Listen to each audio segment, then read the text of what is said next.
ओम नमो भगवते वासुदेवाय।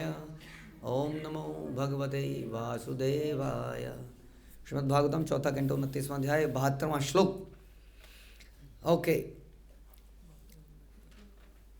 नारद मुनि पिटाई करते हुए कंटिन्यूसली अपनी बातों से, शब्दों से उसके हृदय को छेद कर रहे हैं, गड़गड़ गड़गड़ हिला रहे हैं, झंझोर रहे हैं। किसको? प्राचीन बलि को। गर्भे बाल्यप्ये पौष्कल्यादेकादश विधम तदा लिंगम न दृश्यते यूनः कुम्याम चंद्रमसो यथा।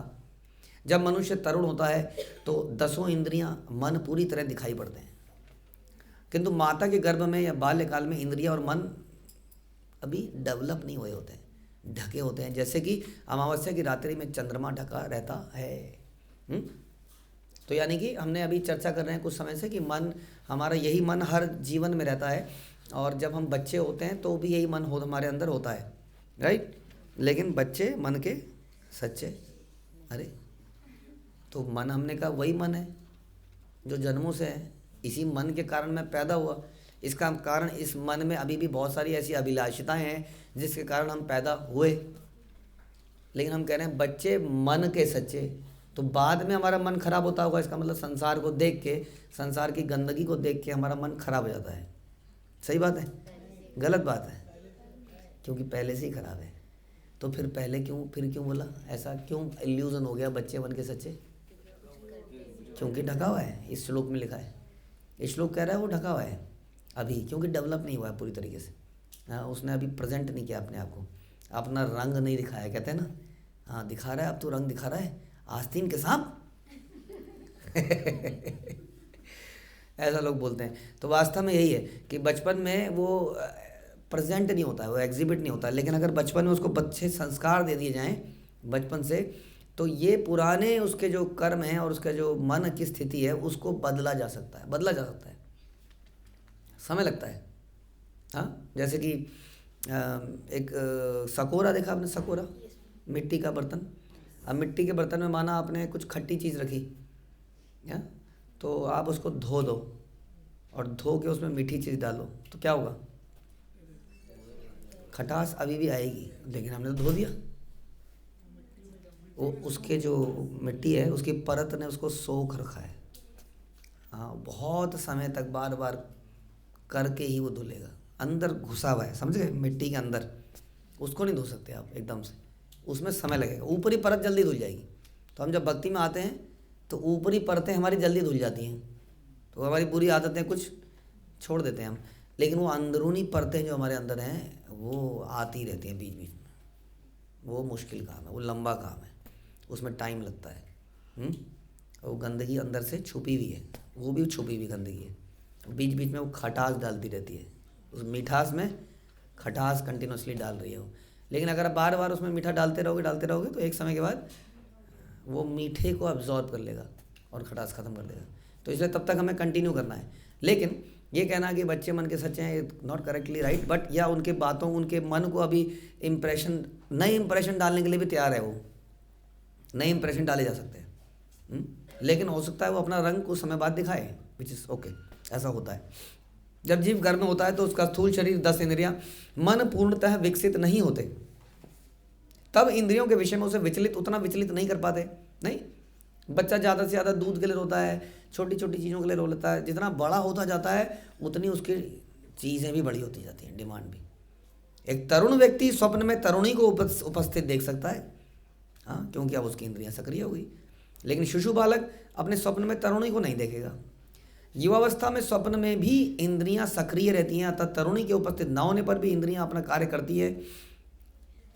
और सूक्ष्म और स्थूल शरीरों के कार्य इस बात पर निर्भर करते हैं कि परिस्थितियां कितनी विकसित हैं। अमावस की रात्रि में यद्यपि पूर्ण चंद्रमा चमकता है, किंतु परिस्थितियों के कारण वह दिखता नहीं, उपस्थित नहीं होता, क्योंकि उस पर ग्रहण लग गया, उसको कवर कर लिया गया। इसी प्रकार जीव की इंद्रियां भी हैं, वो तभी भी सक्रिय है जब स्थूल और सूक्ष्म शरीर विकसित हो जाते हैं। जब तक स्थूल शरीर की इंद्रियां विकसित नहीं होती तब तक सूक्ष्म शरीर पर कोई क्रिया नहीं करते। समझ में आ गया कि नहीं? हाँ, जब तक वो पूरी तरह से डेवलप नहीं होता तो उसका प्रभाव नहीं दिख रहा है उन इंद्रियों का, बाद में दिखेगा, तब तक वो कवर्ड है। समझ में आ गया?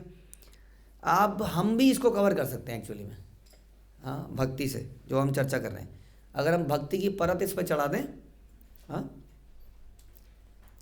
तो आप क्या कर सकते हैं, वो कई बार इन कप्स के ऊपर ना एक आजकल बर्तन आ रहे हैं, उस पर एक कुछ केमिकल की परत सी कह लीजिए, या पता नहीं किस चीज़ की, हाँ, वो चढ़ा देते हैं। तो अगर आपने एक कवर चढ़ा दिया, माना उसके ऊपर एक लेयर लगा दी उस पात्र पे, तो उसका वो आएगा फिर अंदर का? नहीं आएगा, राइट। तो ये क्या है, ये अगर आप स्पिरिचुअलिटी की परत लगा दें तो अंदर हमारे माना वो अभी भी दबी हुई हैं वो इच्छाएं, वो धीरे धीरे दबती चली जाएंगी। तो भक्तिमय कार्य से, भक्तिमय चिंतन से ये शुद्धिकरण का भी कार्य होगा, दमन का कार्य, दोनों काम एक साथ करने की ज़रूरत है। आम तौर पर संसार में दमन की बात करते हैं, इंद्रियों को दमन कर दो, यानी कि रेस्ट्रिक्ट कर दो, टोटली रेगुलेट कर दो। लेकिन हम लोग क्या करते हैं, हम एंगेज करते हैं, नहीं, हम एंगेज के साथ रेगुलेट भी करते हैं। रेगुलेट करना तो पड़ेगा ही, आप कहोगे नहीं अपने आप शुद्ध नहीं, रेगुलेट तो करना ही पड़ेगा ना, कुछ नियम तो पाल, लेकिन नियम के साथ साथ भी विषया विनिर्वतन्ते निराहारस्य देहिना रसो वर्जम रसोऽप्यस्य, हमने वर्जित कर दिया, लेकिन मज़ा तो आ रहा है यार थोड़ा सा, नहीं, आज भी अगर कुछ ऐसा खिला दिया जाए थोड़ा सा, तो एक बार को तो मन डामाडोल हो ही जाता है। खास तौर पे आपका सीनियर जो आपको रोकता था, माना वही बोल दे आज खा लो, तो आप कहोगे नहीं, तो क्योंकि वो तो दबा रखा है, हाँ, दबा हुआ है। तो एक तरफ से दबाना है, खाली दबाना नहीं है, लेकिन एक तरफ से परम दृष्टवा हायर टेस्ट लेना है, एंगेज करना है डिवोशनल एक्टिविटी में, तब जाके दोनों के कॉम्बिनेशन से ये टोटली शुद्ध हो जाएगा। उसमें थोड़ा समय लगेगा। क्लियर हो रहा है कि नहीं? अर्थेहा विद्यमाने अपि संस्कृतीन निवर्तते ध्यायतो विषयानस्य स्वप्ने अनर्थागमो यथा। जब जीव स्वप्न देखता है तो वास्तव में इंद्रिय विषय उपस्थित नहीं रहते। ये वाले इंद्रिय नहीं रहते ना, आँख नाक कान गला तो बंद है ना, सब सो रहा है आदमी, कोई सुख नहीं मिल रहा उसको, मिल रहा कोई एक सुख मिल रहा है, किसका? मन का। मन में स्वप्न दिख रहा है ना, तो ये इंद्रिय चल रही है अभी, बाकी सब बंद पड़े हैं। सूक्ष्म शरीर चल रहा है, कह लीजिए आप। किंतु इंद्रिय विषयों के साथ मनुष्य का संपर्क होने से वो प्रकट होते हैं। इसी प्रकार अविकसित इंद्रियों वाले जीव का भौतिक रूप से अस्तित्व तो समाप्त नहीं होता, भले ही वह इंद्रिय विषयों के संपर्क में ना रहा हो। यानी कि अस्तित्व है, उस बच्चे का अस्तित्व है, बच्चे के अंदर का इच्छाओं का अस्तित्व भी है, लेकिन अभी वो प्रतीत नहीं हो रहा है, ऐसे बता रहे हैं। क्योंकि अभी वो उसको एंजॉय करने के लिए कुछ लेवल पे डेवलप होना पड़ेगा, तभी उसको एंजॉय कर पाएगा उस सुख को, ईगो के सुख को। अब बच्चे के अंदर वो क्या ईगो होगी, बच्चे को हम थप्पड़ मार देते हैं, नथिंग, नो प्रॉब्लम। अभी उसने ईगो का सुख नहीं चखा है ना।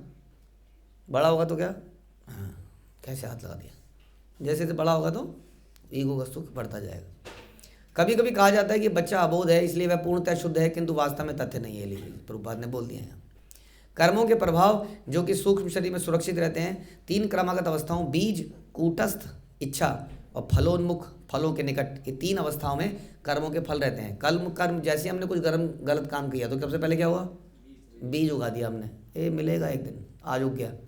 उसके बाद दूसरी स्थिति, उससे उस बीज से कुछ इच्छा पैदा होगी, ऐसा करता हूँ, ऐसा करता हूँ, फिर हम कुछ गड़बड़ करेंगे और फिर फल एक दिन मिलेगा।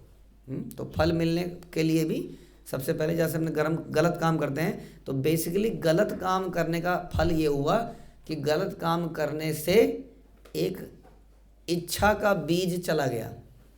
जब भी हम कुछ गलत इंद्रिय तृप्ति करते हैं तो उससे क्या होता है, फिर से उस इंद्रिय तृप्ति करने की इच्छा और प्रबल हो जाती है। तो नया कर्म करने का बीज डाल दिया हमने, अब वो इच्छा फिर से आई, तो इस प्रकार वो बढ़ती चली जाती है और हम बीज बोते चले जाते हैं और काम करते जाते हैं, उसी तरफ को नेगेटिव काम करते चले जाते हैं, पापमय कर्म करते चले। एक बार शराब पी, नेक्स्ट बार शराब पीने का बीज डाल दिया हमने उस दिन, फिर नेक्स्ट बार शराब पी, नेक्स्ट बार शराब पीने का बीज क्या था, ज़बरदस्त पेड़ बन गया वो, अब फटाफट निकल रहा है उसमें, शुक पीता जा रहा है और इस प्रकार से उसका फल आता जा रहा है, फिर उसका फल भी साथ साथ आता जाएगा।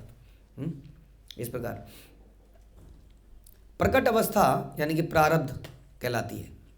प्रारब्ध कौन सी चीज़ है, हो गया जी, अब ये तुम अब ये डिसाइड हो गया, तुम्हारा लीवर सिरोसिस होना है, तुम्हारे साथ ये होना है, अब ये मिलना है, इसको प्रारब्ध कहते हैं।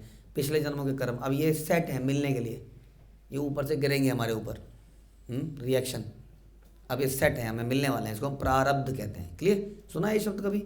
अरे हमारे प्रारब्ध ही ऐसे हैं, मतलब पिछले कर्मों के वो फल जो अब रेडी हैं, जस्ट हमारे ऊपर थोपे जाने हैं वो, बस।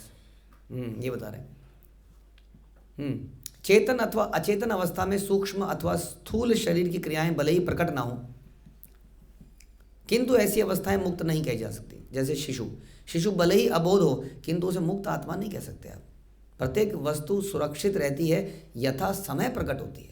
सूक्ष्म शरीर में किसी प्रकार के प्राकट्य के अभाव में भी इंद्रिय भोग के विषय कार्य कर सकते हैं।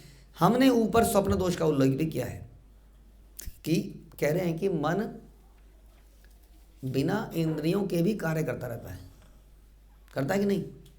स्वप्न के माध्यम से वो कुछ एंजॉय कर रहा है, हाँ, लेकिन उसको एक्चुअली में एग्जीक्यूट नहीं कर सकता, बस बिना इंद्रियों के सपने देख सकता है बस। भले ही सूक्ष्म शरीर में प्रकृति के तीनों गुण प्रकट ना हो, किंतु इनका दूषण कलमश सुरक्षित रहता है और यथा समय प्रकट होता है। वो दूषण जो हमारे अंदर है पिछले जन्मों से, वो प्रोटेक्टेड है बताइए, और वो उचित समय आने पर प्रकट होगा। समझ में आया? इसे हम बार बार समझा रहे हैं कि ये मन तो बरसों से दूषित है, हाँ, तो कुछ चीज़ें 15 साल की आएंगे तब प्रकट होंगी, कुछ 20, कुछ 30, कुछ 40, कुछ 50, हाँ, अलग अलग समय पर आगे बढ़ते जाएंगे, क्योंकि हमारी परिस्थिति बढ़ती जाएगी ना। पहले हम बिल्कुल इंद्रियों से तगड़े जाएंगे 15-20 साल में, तो कुछ उस तरह की चीज़ें प्रकट होंगी। फिर हम 20-30 साल में एक परिवार के बन जाएंगे, तो परिवार, मेरा परिवार, कहाँ गई थी तुम्हें इतने बजे आना होगा वापस, हाँ, इतने बजे ऐसा करना होगा, इतने बजे करना होगा, हाँ, तुम 2 मिनट में यहाँ थी, उसके बाद 3 मिनट में यहाँ थी, उसके बाद 4 मिनट, तो टोटल हो गए 7 मिनट। 9 मिनट में आई हो, 2 मिनट कहाँ थी? ऐसी एक पिक्चर बनाई थी, वो रोज़ बेचारी से यही पूछता रहता था, 2 मिनट बताओ, 2 मिनट। अब वो कैसे बताए 2 मिनट, हाँ। तो ये जो भी है कंट्रोलिंग मेंटालिटी, माना किसी भी तरह की, एक एग्जांपल है। तो वो आ गया कब? मे बी 25 से शादी हुई, उसके बाद 40 तक, 45 तक, उसके बाद कंट्रोल कर करके थक जाता है। अब कुछ डिफरेंट, हाँ, तो डिफरेंट समय पर वो जो पुरानी चीज़ें हैं वो डिफरेंट समय पर प्रदर्शित होते रहेंगी।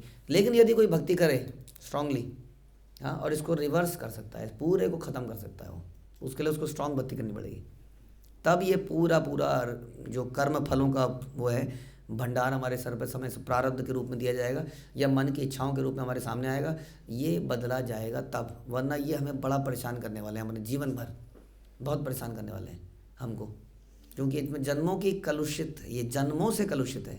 हाँ, ये समझ लीजिए, जो मैं सकोरा कह रहा था, एक उसने चूस लिया है जहर को, पता नहीं किस को, सब गंदगी उसके अंदर है, मिट्टी के अंदर।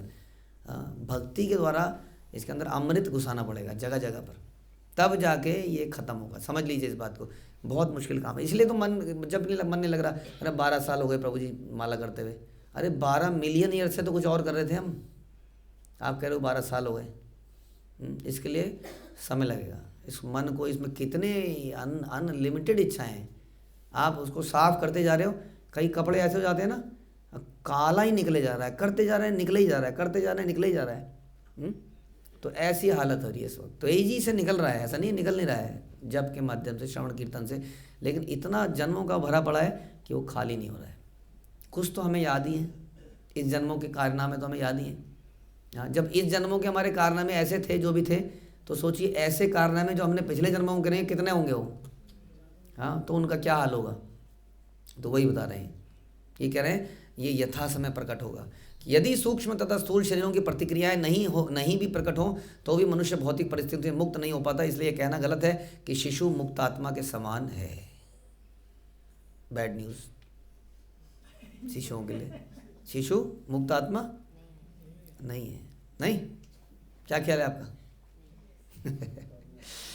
ओके जी, हरे कृष्णा, धन्यवाद। शिल प्रभुपाद की जय।